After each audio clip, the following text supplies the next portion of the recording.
think now I see the other panelists have joined the Zoom, and I just want to, before maybe we open up to some Q&A, invite a couple of commentaries by two or three of the panelists that are joining. So the first panelist that is joining with our group of speakers is Dr. Maria Eileen Marti. She's a professor of infectious diseases in the Department of Medicine of Florida International University in the College of Medicine. She actually started as U.S. Navy physician, where she was appointed chief of infectious disease at a major military facility in DC, and has led more than 25 years of her career working indeed in tropical diseases, which we all love, as you know, across not only the US, Europe, but the entire globe. She will give us some remarks initially, and a couple of other panelists, Dr. Cuauhtemoc Ruiz. He's the chief of the unit. Cuauhtemoc Ruiz, jefe de la unidad. Oh, we actually had a mini clip video, but he's the chief Dr. Ruiz. Can you hear that recording? I think it is the translator that is. Okay, sorry, because I keep hearing it. Yeah. So, tenemos traducción simultánea. Perfecto. Okay, perfecto. So he's the el doctor, Chief of Comprehensive Family Immunization in the Department of Family Health Promotion and Life Course of PAHO, de la salud WHO. Dentro de la OPS. Maria, we hear both you and the interpreter. Yeah, so it's very difficult to speak over. So do you want me to say it in Spanish? I can say it in Spanish. Okay, let me do the introduction, and then maybe the translator can repeat what I say, maybe. So in English, Chief at the Unit of Comprehensive Family Immunization of the Department of Family Health Promotion and Life Course of PAHO. And in 2014, he was part of the commission of the Mexican Public Health Society, where he was awarded the Sanitary Merit Medal in recognition of his exceptional career in public health and contributions for the Mexican Society of Public Health and field of public health. So maybe that translator can say that very quickly, and we can start with Dr. Marti. Ya puede comenzar la doctora Eileen Marti. Gracias. Just a pause. I don't know about the organizer, but are we going to be hearing that translation on top of our contribution, or is there a way that it can be separated? Go ahead. It's just a technical issue. Thank you and sorry. Okay, go ahead. Marty, a few reflections, commentary from your side. Well, I want to say that the speakers have been absolutely phenomenal. Obviamente, este webinar ha sido espectacular. All of us. I think some of the studies that were demonstrated in Brazil and Israel and so forth have been particularly valuable. I want to mention that there are 182 other vaccines that are in preclinical development for COVID-19 and 74 that are in clinical development. And of those 74, 7 different ones are currently in use worldwide in different locations, different vaccines. And today in the United States, there are discussions about whether or not we will be granting an emergency use authorization to the Johnson & Johnson vaccine, which would bring if it achieves that, to 8.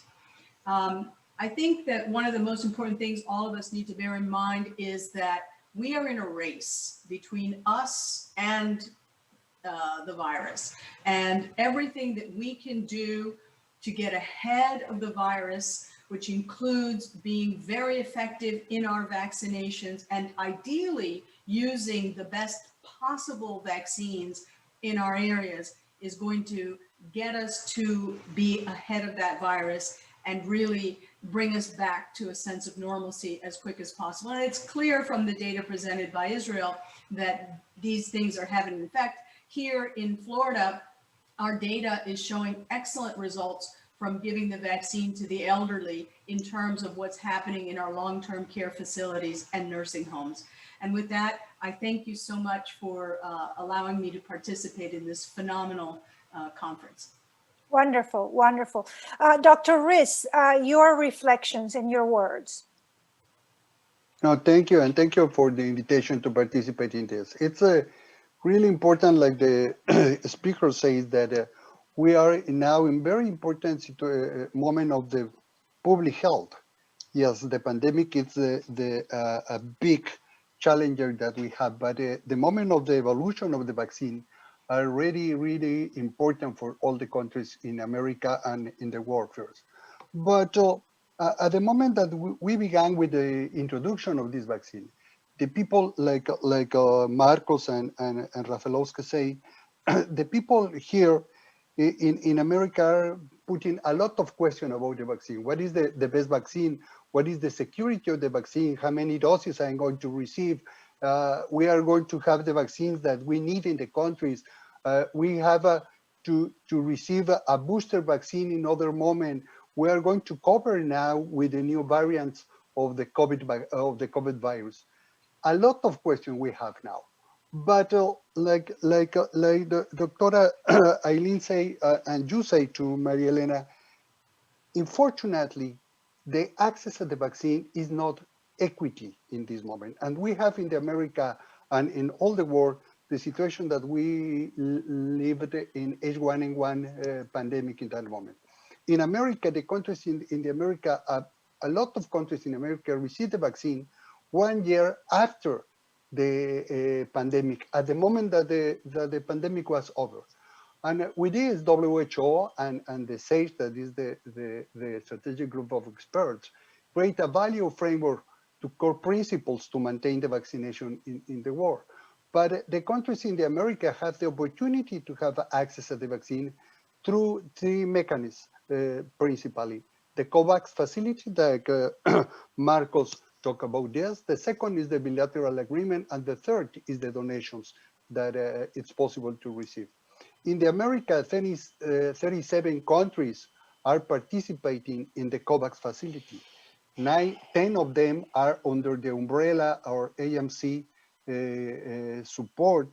That is the countries that are going to receive the financial support to pay vaccine. But we understand that the number of doses is really, really small for this. And it's necessary to have a prioritization roadmap. And with this, the SAGE create this prioritization roadmap.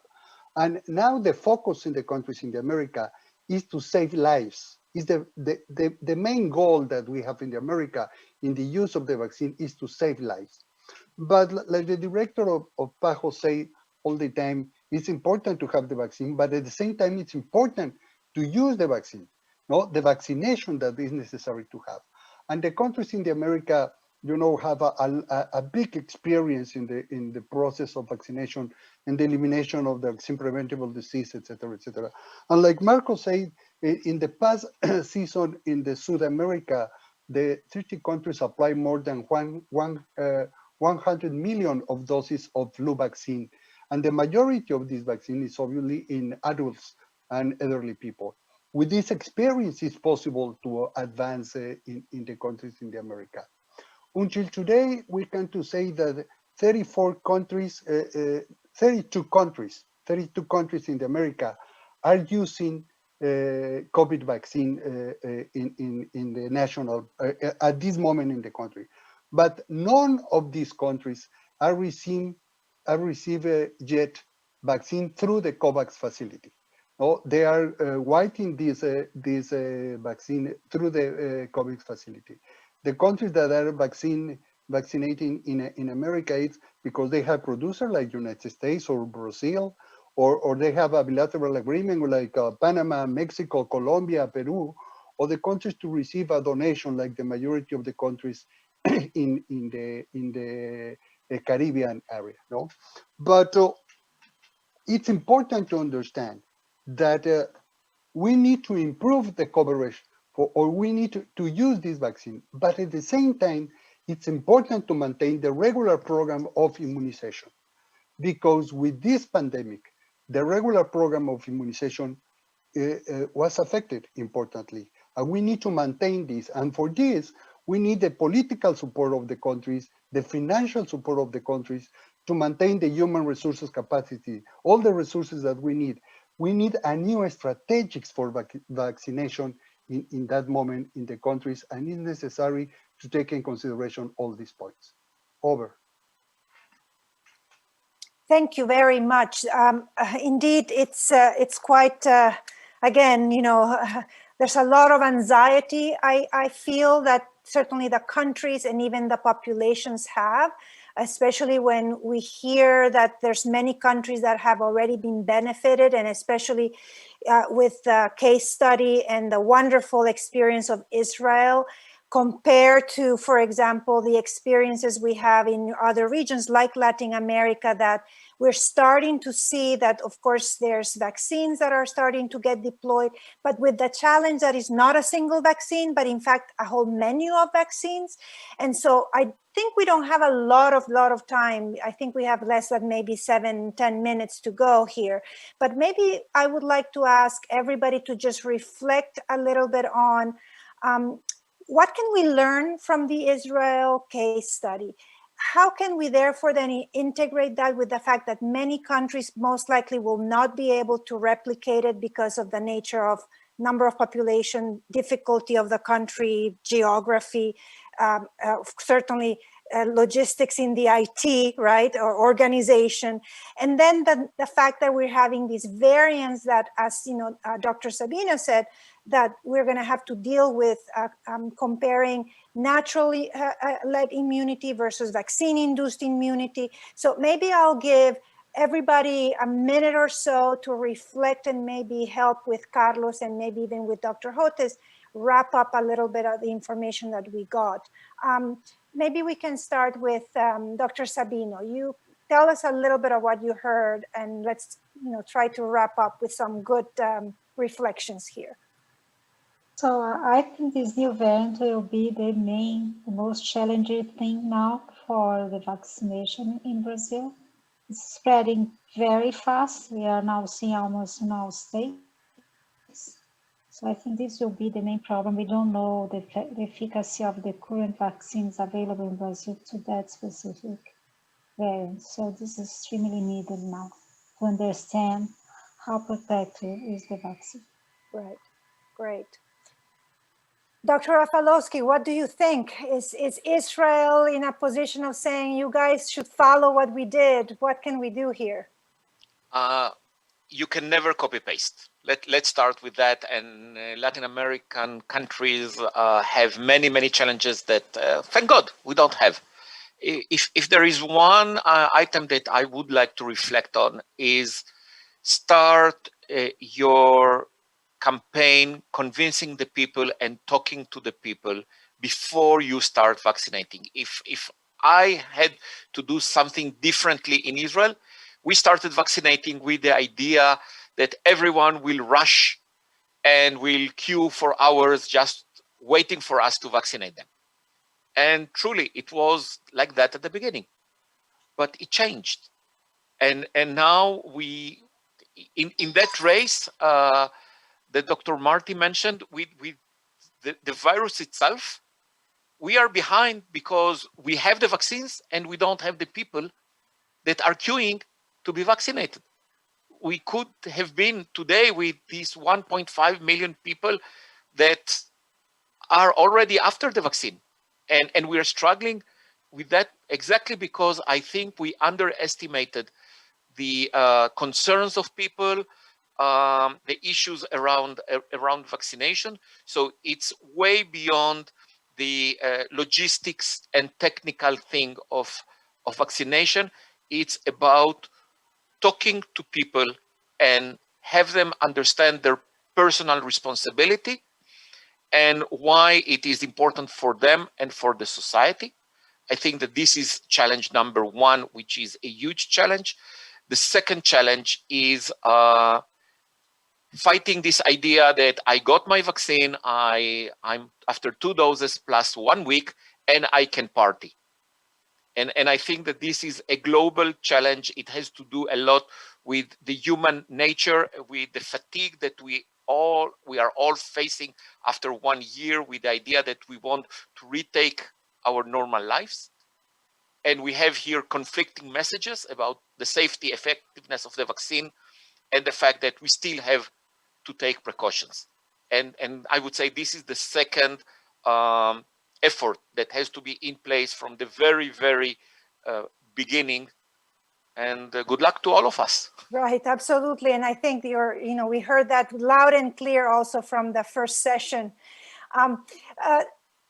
Dr. Safadi, I mean, Latin America is complicated, but at the same time, as we heard from Dr. Rees, PAHO has, and through the revolving fund and certainly through coverages of flu and coverages of many of our pediatric vaccination strategies, it's probably one of the regions that have the best access to delivery and distribution. How are we going to really handle this, knowing that we also have so many different options? Every country is kind of having their own little strategy, a little bit of not very happy that the COVAX is very delayed, and the fact that everybody's doing all these bilateral agreements. How do you see this is going to be evolved? Especially, and honestly, I'm Honduran. I grew up there, and I'll date 500 doses that we just got yesterday from Israel as a donation. We have nothing that it's clear yet when it's going to arrive to our country, any other vaccines. Tell us a little bit about what you predict here. And you're on mute. I'm sorry. I think this is a very important point, and let's not forget that Latin America traditionally has always been a place with very high coverage of vaccines, high acceptance, and low exitancy comparing to other regions. So I'm really confident that once we have the tools and the instruments of the vaccine, and just to go back to the point that we were discussing, I think that the short-term effectiveness and impact data and what we call real-world data is really convincing regarding the effect of the vaccine. We have to be very cautious about translating in vitro neutralization studies with these variants to real-world data. So neutralization assays are not the only way to achieve protection with these vaccines. So we may see a different scenario in the real world. So we have at least 2 efficacy studies that were done in South Africa that showed efficacy of the at least 2 vaccines against the variant that is the predominant variant circulating in South Africa, which is maybe similar to some variants that are around the world. So I'm confident that the vaccines can really do the principal objective, which is prevent severe disease, hospitalizations, and last but not least, the preliminary data, at least for me, is really pointing out that these vaccines can impact on transmission. We may see reduction in the viral load. We may see reduction in the time that those that are vaccinated, even if being infected, they will have less, a lower viral load, less days of transmission, which has an impact in terms of controlling this pandemic. So I'm really confident that once we achieve high coverage in these regions, we will definitely see maybe the infection assuming a seasonality in an endemic situation, despite the risk of these variants that we should target very closely and being able to really address the needs as we do with influenza vaccines. Yes, absolutely. And you brought a really good point when, the integration of, flu campaigns and even other vaccine campaigns on how it's going to really either be more challenging or or maybe even help. I would like, I know we're pretty much over time, but I wanted to maybe ask either Dr. Rees or Dr. Marty to comment. I see Dr. Marty raise her hand first, and then maybe wrap it up a little bit with Dr. Espinal and maybe Dr. Hotes as just final comments. Dr. Marty. I want to talk about the vaccine hesitancy problem. This is a huge, huge issue. And in order to do this right, I think that we need to follow the basic principles of proper risk and management, risk communication, which means we have to be honest. We have to demystify. We have to demonstrate transparency. We have to express empathy, and we have to promote action and show respect. And when we do that, when somebody asks me, why did the AstraZeneca vaccine fail in South Africa? I don't lie to them and say, no, it's a perfectly good, excellent vaccine against all strains. I explain they used the wild type spike and that's not as good as one that's been hardened by the two prolines, but that it is still valuable and it's still helpful. When right now the J&J is being up for looking for an EUA, I don't say that's just as good as the Pfizer or the Moderna. It's not just as good. However, to get the public health goal, it's just as good. It's not necessarily going to leave you with the same level of protection, especially since that vaccine doesn't necessarily it shouldn't necessarily be a one-dose vaccine. It would probably be much more effective as a two-dose vaccine.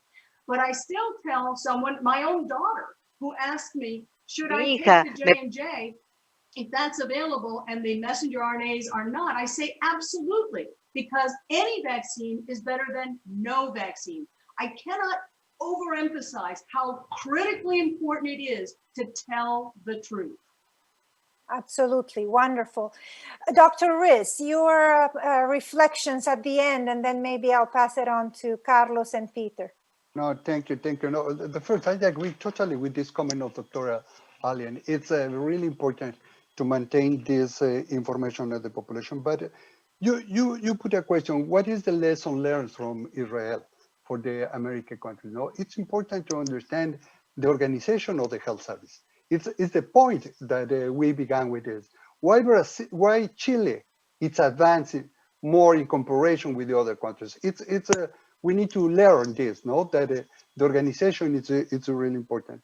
But the other point that we need to be careful is the equity, not between countries, is into the country, because there are some population that is not elderly people, is not with comorbidities. But the social vulnerability of some population like indigenous, Afro-descendants, the people that are living in these belts around the big cities in the America Latina, it's a population in disadvantage to receive the vaccine. And we need to take in consideration this.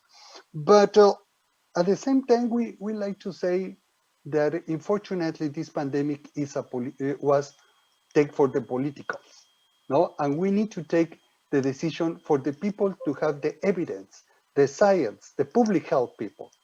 Yes, we need the politicians, but please, to take the decision about the strategic, the use, the decision which groups it's coming first, etc. It's a responsibility of the public health workers, not the politicians.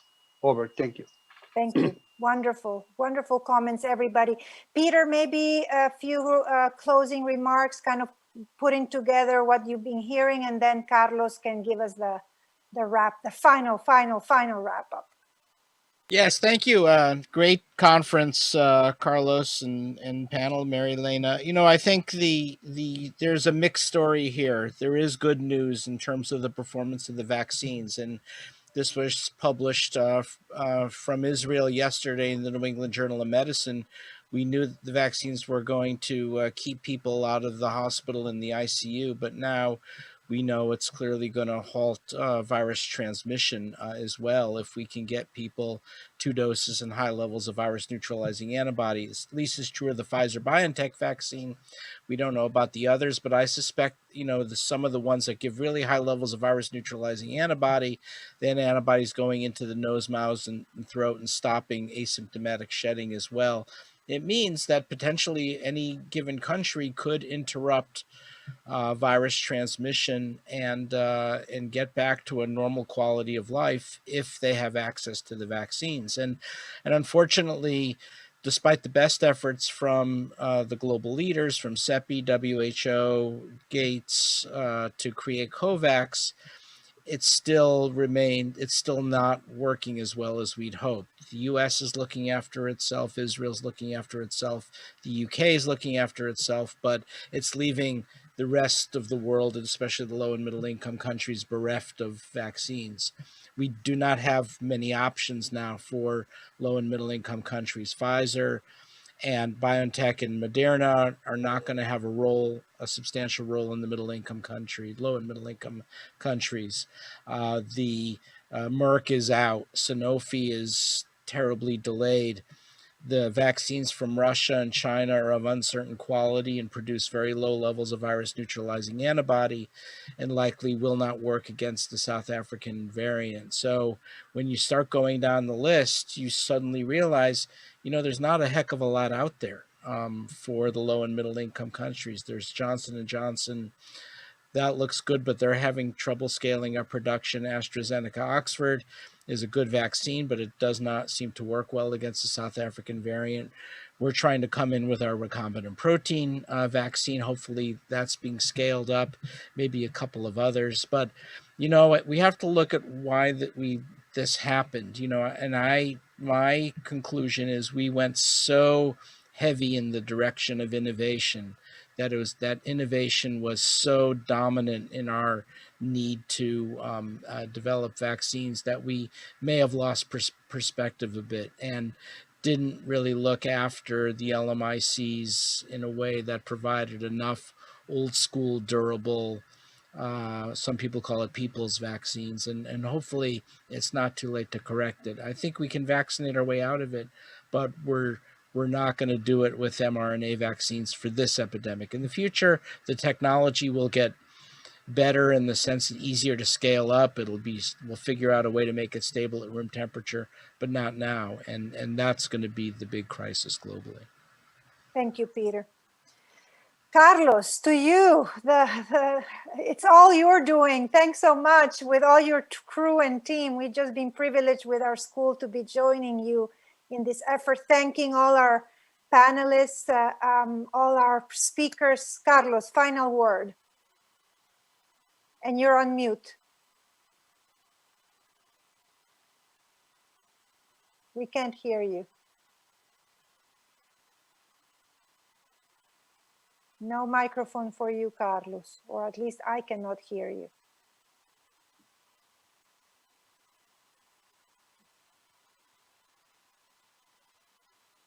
No.